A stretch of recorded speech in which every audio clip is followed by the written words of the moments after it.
ሐመሮች በተፈጥሮ መዋቢያቸው፣ በፀጉር ቄንጣቸው፣ በኢቫንጋዲ የምሽት ጭፈራቸውና ጎረምሶች ለጋብቻ ብቁ መሆናቸውን ለማረጋገጥ ከብት የሚዘሉበት ድርጊት አባት ለወንድ ልጁ ሚስት የሚያፈላልግበትና በሌሎችም እጅግ አስደናቂ ባህልና አኗኗራቸው ዝናቸው ከኢትዮጵያ አልፎ በተቀሩ ዓለምም የተዳረሰ ነው። በዚህም በርካታ ቱሪስቶች ሐመሮች ጋር ጊዜ ለማሳለፍ በሺዎች ኪሎ ሜትሮችን አቆራርጠው ይመጣሉ። ለዛሬም ስለ ድንቆቹ ሐመሮች አጠቃላይ ሕይወት በማሳያችን እናሳያችኋለን። አብራችሁን ቆዩ። የሐመር ማህበረሰብ መገኛ በደቡብ ምዕራብ ኢትዮጵያ በጫካ በተሸፈኑ ኮረብቶችና ከፊል ቆላማ በሆነው ደቡብ ኦሞ ዞን በሐመር ወረዳ ነው። ሐመር የሚለው የማህበረሰቡ መጠሪያ ቃል በራሳቸው ቋንቋ በተራራና በድንጋይ መካከል የሚኖሩ የተዋሃዱና የተቀላቀሉ ህዝቦች ማለት ነው። ይህም ሐመሮች በጥንት ዘመን በተቦረቦሩ ቋጥኞች ውስጥ ይኖሩ እንደነበር አመላካች ተደርጎ ተወስዷል። ሐመሮች በቁጥር እስከ 40 ሺህ ይደርሳሉ። አንድ የሐመር ወጣት ሚስት ለማግባት ቢፈልግ ለአቅመ ትዳር መድረሱን ማረጋገጥ ይኖርበታል። ማረጋገጫም የሚሆነው ከ10 እስከ 30 የሚደርሱ ከብቶችን ለ4 ጊዜ መዝለል ይኖርበታል። ይህ ከብቶችን የመዝለል ስርዓትም ኡኩል ይባላል። ከብቶች የመዝለሉን ግዴታም ሲወጣ ማዛ የተባለ ማዕረግ ይሰጠውና የማግባትና ለራሱ ከብቶችን የማርባት መብት ይፈቀድለታል። ይህ ኃላፊነትም የአግቢው አካላዊና መንፈሳዊ ጥንካሬ የሚለካበት አንዱ መንገድ እንደሆነ ይነገራል። አንድ ለአቅመ አዳም የደረሰ ወጣት ከብት ከመዝለል ውጪም ጋብቻ ከመፈጸሙ በፊት አስቀድሞ ለጥሎሽ የሚሆኑ ከብቶችን በግሉ ማርባት፣ ቀፎ ሰቅሎ ማር መቁረጥ፣ ጎጆ መቀለስና መገረዝ በምንም መልኩ የማይታለፉ ግዴታዎች ናቸው። ከብት የመዝለሉ ስርዓት ራሱን የቻለ ሂደት አለው። ወጣቱ ከብት በሚዘልበት ዕለት ስርዓቱ በሚፈጸምበት ስፍራ ላይ በቅርብም ይሁን በሩቅ ያሉ ዘመዶቹ እንዲገኙ የመጥራት ኃላፊነት አለበት። በዚህ ጥሪ መሰረትም ዘመዶቹ ስርዓቱ በሚፈጸምበት ቦታና ዕለት ይገኛሉ። የከብት መዝለል ባህላዊ ስርዓቱ ከመጀመሩ አስቀድሞ በስርዓቱ ላይ በማህበረሰቡ የተለመደው የግርፋት ስነ ስርዓት ይከናወናል። የሚገረፉት የከብት ዘላዩ ወጣት ቅርብ ዘመዶች የሆኑ ሴቶች ሲሆኑ ገራፊዎቹ ደግሞ የከብት ዘላዩ ወይም የአግቢው ጓደኞችና አጃቢዎች የሆኑ ወንዶች ናቸው። ሴቶቹ ይህን የሚያደርጉትም ወንድማቸው ከብት ለመዝለል በመብቃቱ የተሰማቸውን ከፍተኛ ደስታ ለመግለጽ ዝምድናቸውንና ተቆርቋሪነታቸውን ለማሳየት እንደሆነ ይነገራል። ሴት ዘመዶቹ ይህን ባይፈጽሙ ዘላዩ ዘመድ እንደሌለው ይቆጠራል። እሱም ቢሆን በዚያን ዕለት ተገኝታ ያልተገረፈችለትን ሴት እንደ ዘመድ አይቆጥራትም። በግርፋቱም ጊዜ ሴቶቹ ጀርባቸው ተልጦ ሲደማ ይታያሉ። በግርፋቱ የሚፈጠርባቸው ጠባሳም የሴቶችን ማህበራዊ ጠቀሜታ እንደሚያሳይና ለትዳርም ተፈላጊነታቸውን ይጨምረዋል። ጠባሳውም በማህበረሰቡ ሴቶቹ ደፋርና ታማኝ እንደሆኑ ያመለክታል። ሴቶቹም በግርፋቱ ወቅት ከህመሙ ይልቅ ደስታው እንደሚበዛ ይገልጻሉ። የግርፋት ስነ ስርዓቱ እንዳበቃ ዘመድ አዝማዶች በተሰበሰቡበት ከብት የመዝለሉ ስነ ስርዓት ይከናወናል። ወጣቱ ከብት በሚዘልበት ጊዜ አቅቶት አለዛ ማንሸራቶት ቢወድቅ 1 ዓመት ይጨመርበትና በሚቀጥለው ዓመት እንዲዘል ይደረጋል። የተሳካ ከብት የመዝለሉ ስነ ስርዓት ተደርጎ እንደተጠናቀቀም ጭፈራው ይጀመራል። ይህ ከዝላዩ በኋላ የሚደረገው ጭፈራም በሐመርኛ ኡኩሊጋዲ ይባላል። እነዚህን ግዴታዎች ከተወጣ በኋላ አጭር ዱላ ከወገቡ ላይ ከወደ ጀርባው በኩል ይሸጉጣል። ከወገቡም በላይ ራቁቱን ይሆናል።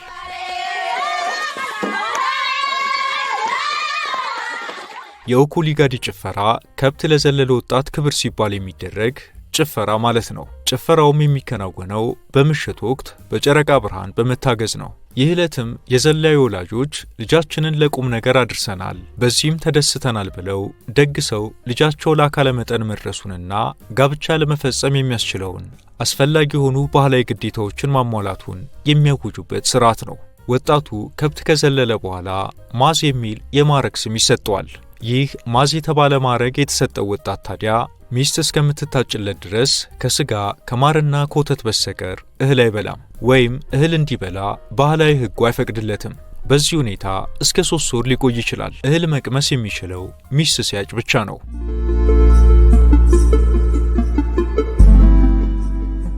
አባቱ ጥሩ ሚስት ትሆነዋለች ብሎ የመረጠለትን ኮረዳ በይፋ እስከሚነገረው ድረስ ወጣቱ ወደፊት በሚያገባት በጮኛው አንገት ላይ በሚያስርላት በድኩላ ቆዳ በተሰራ ቀበቶ ወገቡን ያስራል።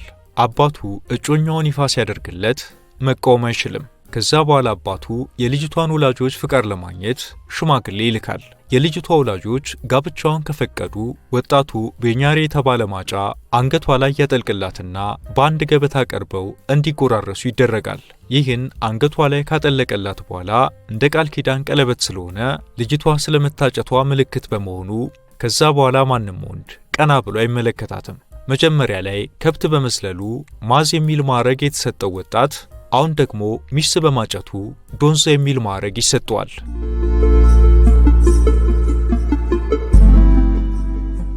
የሐመር ወንዶች የሚያገቡት የሐመር ሴቶችን ብቻ ነው።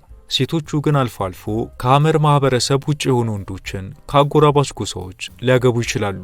አንድ የሐመር ጎልማሳ ከአንድ በላይ ሚስት ላግባ ቢል ወሳኙ የከብቶቹ ብዛትና የመጀመሪያ ሚስቱ መልካም ፈቃደኝነት ብቻ ነው። ብዙውን ጊዜ የመጀመሪያ ሚስቶች ባላቸው ሌላ ወጣት ተጨማሪ ሚስት በማግባቱ ፈቃደኞች ከመሆናቸውም በላይ እንደውም እገሊትን ብታገባ የሚል ሐሳብም ይሰጣሉ።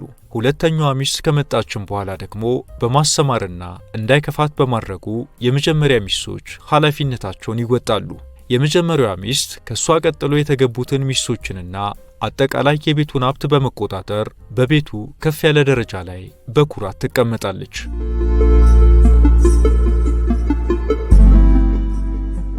ጭፈራ ማለት ነው።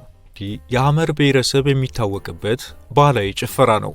ራሱ ኢቫንጋዲ በአዝመራ ወቅት በስራ የደከመን አእምሮና አካልን ለማዝናናት ሲባል የሚደረግ ባህላዊ ጭፈራ ሲሆን የሐመር ወጣት ወንዶችና ሴቶች ብቻ የሚሳተፉበት፣ ከማህበራዊ ሕይወት ጋር የሚተዋወቁበት፣ ባህላዊ ዘፈኖችንና አጨፋፈሮችን የሚቀስሙበት አጋጣሚ ነው። ጭፈራውም በየ3 ቀን አንዴ በሐመር መንደሮች በምሽት በጨረቃ ብርሃን ይካሄዳል።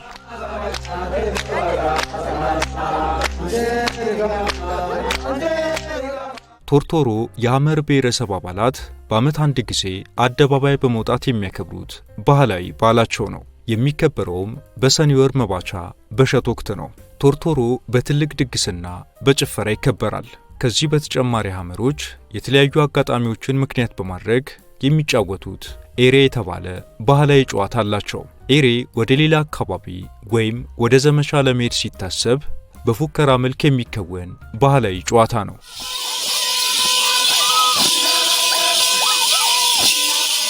ሐመሮች ስራዎችን በጾታ ይከፋፈላሉ። ወንዶች እንስሳትን ለግጦሽ ማሰማራት፣ ንብ ማነብና በዛፍ ላይ የተሰቀለውን የማር ቀፎ መከታተል እንደ ማሽላ ላሉ ሰብሎች ማሳን ማረስን ያጠቃልላል። በተጨማሪም ወንዶቹ በቤተሰብና በማህበረሰብ ጉዳዮች ላይ የውሳኔ አሰጣጥ ላይ ይሳተፋሉ። የሐመር ወንዶች እንስሳቱን ለግጦሽ ከማሰማራት ባለፈ ከአጎራባች ቡድኖች ወረራና የከብቶች ዘረፋ እንዳይፈጸም ይከላከላሉ፣ ይጠብቃሉ። አካባቢው በደረቀ ጊዜም ከብቶቻቸውን ይዘው ለምለም ሳርና ውሃ ወዳለባቸው ሩቅ አካባቢዎች ይሄዳሉ። ሴቶች ደግሞ በማለዳ ተነስተው ቤታቸውን ያጸዳሉ፣ ምግብ ያበስላሉ፣ ከዛም እህል ይፈጫሉ፣ ላሞችን ያልባሉ፣ ጥጆችን ቆመው ያጠባሉ፣ እንጨት ይለቅማሉ፣ ውሃ ይቀዳሉ።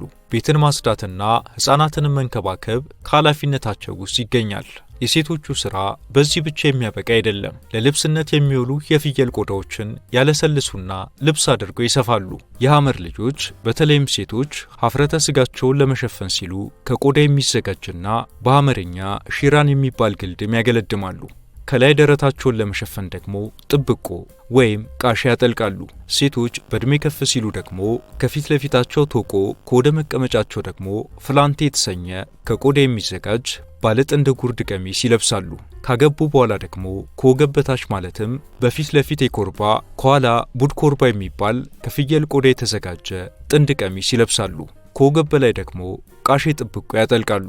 የሐመሮች ባህላዊ ምግቦች ሙናሙቱቆ ወይም ኩርኩፋ፣ በላሽ ወይም የማሽላ ቂጣ፣ ዳምበዴ ወይም ፎሰሌና ዝጉ ከማሽላና ከበቆሎ የሚዘጋጅ ቂጣ ዋነኛ ምግባቸው ነው። ፐርሴ ወይም ቦርዴና አላ ወይም የማር ብርዝ ደግሞ ባህላዊ መጠጦቻቸው ናቸው።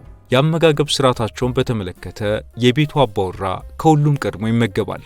እናት በመጨረሻ ለብቻው የምትመገብ ሲሆን አንዳንዴም ከልጆቿ ጋር ትመገባለች።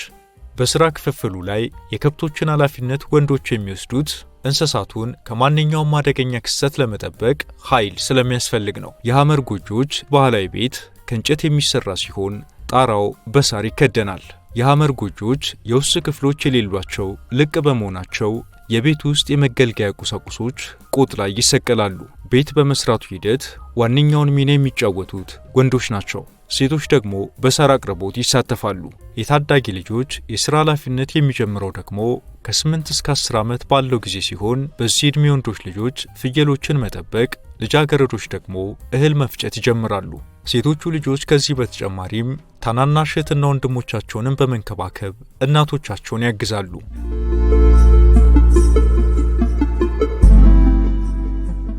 ሐመሮች ከዳሰነች ማህበረሰቦች ጋር በጠላትነት ይተያያሉ። ታሪክ ከጥንት እስከ ዛሬም እንደሚያስረዳው ሐመርና ዳሰነች በመሬት ወረራዎች፣ በከብት ስርቆትና የበቀል ግድያዎች ምክንያት ሁሌም በሁለቱ ማህበረሰቦች መሃል ፍጥጫ አደገኛ ነው። የዳሰነች ማህበረሰቦች ሐመርን በግልጽ እንደ ጠላት ይመለከቷቸዋል። ኪዝ ወይም ጠላት ሲሉም ይጠሯቸዋል። በሁለቱ ማህበረሰቦች መሃል በሚፈጠሩ የመሬትና ሌሎችም ውዝግቦች ችግሮቹ አሁንም ድረስ ተባብሰው እንደቀጠሉ ናቸው። አልፎ አልፎ በሶስተኛ ወገን ማህበረሰቦችና በዞን አስተዳደሮች አሸማጋይነት ግጭቶችን ለማርገብ ይሞከራል። የሐመር አጎራባች ማህበረሰቦች በዋናነት ባና፣ ባሻዳና ካራ ሲሆኑ ከነዚህ ማህበረሰቦች ጋር የጠበቀ የባህልና የቋንቋ ዝምድና አላቸው። ሐመሮች ከነዚህ ማህበረሰቦች ጋር ተመሳሳይ የአምልኮ ስርዓቶች፣ በከብት ላይ የተመሰረተ የመተዳደሪያ ሥራና ማህበራዊ አደረጃጀትን ጨምሮ ያመሳስላቸዋል። ከነዚህ ማህበረሰቦች ጋር የመሬት ወሰኖችንም በተመለከተ ግጭት ውስጥ አይገቡም። አንዱ ላንዱ እንዲጠቀም ፍቃድ ይሰጣል።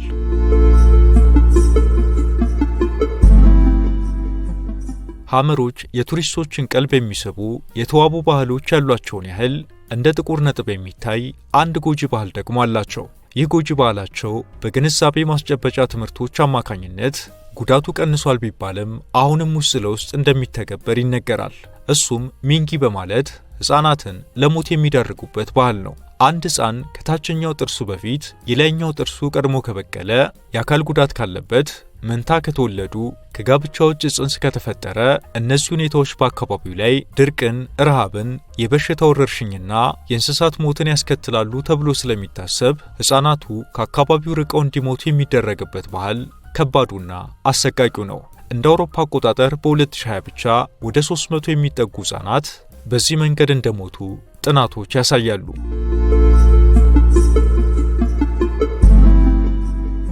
ሐመሮች ከባህላቸው ውስጥ ፈጽሞ ሊያስቀሯቸው ከሚገባ ክፍሎች ተብሎ የተቀመጠው አንዱ ይሄ ሕፃናት ጉዳይ ሲሆን፣ ሌላኛው በከብት ዝላይ ወቅት የዘላዩ ሴት ዘመዶች የሚገረፉበት በበርካታ ቱሪስቶችም ያልተወደደ ነው።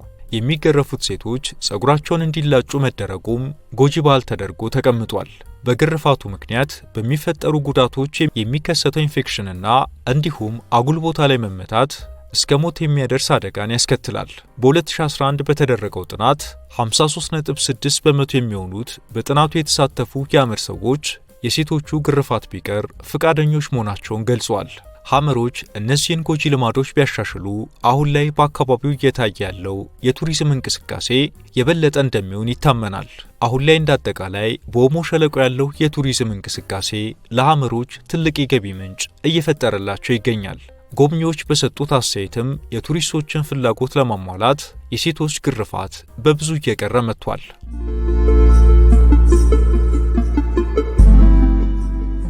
ሐመሮች ለተመለከታቸው ባኗኗራቸው ወደ ኋላ የቀሩ ቢመስሉም እጅግ የምጡቅ አእምሮ ባለቤቶች ናቸው። እንደ አውሮፓ አቆጣጠር በ2022 በቡስካ ተራራ ክልል ውስጥ 326 የሐመር አዋቂ ሰዎችን ያሳተፈ ጥናት በተሰራበት ጊዜ 54 የባህላዊ መድኃኒት አዋቂዎች 145 የመድኃኒት እጽዋት ዝርያዎችን የሚያውቁ ሲሆን እነዚህ መድኃኒቶች 72 የሰዎችና የእንስሳት በሽታዎችን እንደሚፈውሱ ተረጋግጧል። ለምሳሌም የሚያዘጋጁት መድኃኒት የእብድ ውሻ በሽታን በ94.1 በመቶ ፈዋሽነቱ ተረጋግጧል።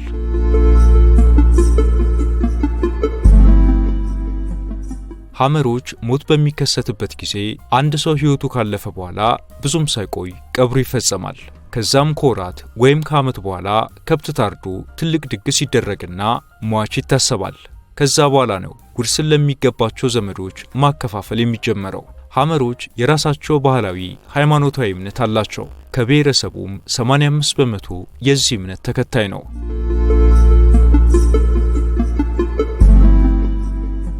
ሐመሮች ከብቶችን፣ ፍየሎችንና በጎችን በማርባት እንዲሁም ንብ የማነብ ሥራ ይሠራሉ። በጥቂቱ ደግሞ በእርሻ ደረጃ ማሽላና የበቆሎ ሰብሎችን በማምረት ይተዳደራሉ። ሐመሮች ልክ እንደ ሌሎቹ ጎረቤቶቻቸው ማህበረሰቦች ሁሉ ከብቶች ለሐመሮች የሀብት መለኪያ ናቸው። ሐመር የሚለው ለማህበረሰቡ አንድ መጠሪያ ቢሆንም በውስጣቸው የተለያዩ ጎሳዎች አሏቸው።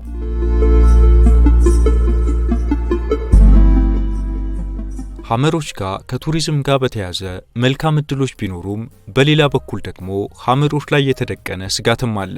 እሱም በተለይም ከ2023 ወዲህ ለስኳር ፋብሪካዎች ተብሎ የተወሰዱ ሰፋፊ እርሻዎች ሐመሮችን እየገፉና መሬታቸውንም እያጣበቡት እንዳይንቀሳቀሱ እያደረጓቸው ይገኛል። በዚህም የከብቶች ቁጥር መቀነስ በማስከተሉ የማህበረሰቡን ለድርቅና ለራብ ተጋላጭነት እንዲጨምር አድርጓል። በእርግጥም ይህ እንቅስቃሴ ሐመርን ብቻ ሳይሆን በአጠቃላይ የኦሞ ሸለቆ ነዋሪ ማህበረሰቦችን ሕይወት ወደ ማቃወሱ እያመራ ይገኛል። አብራችሁን ስለቆያችሁ እናመሰግናለን። ላይክ እና ሰብስክራይብ በማድረግ እንዲሁም የተሰማችሁን ኮሜንት ላይ በማስፈር አጋርነታችሁን እየጠየቅን በዚህ ጉዳይ ላይ ቢሰራ የምትሉት ቢኖር ሁሌም ዝግጁ ነን። የዛሬውን አበቃን። በያላችሁበት ሰላም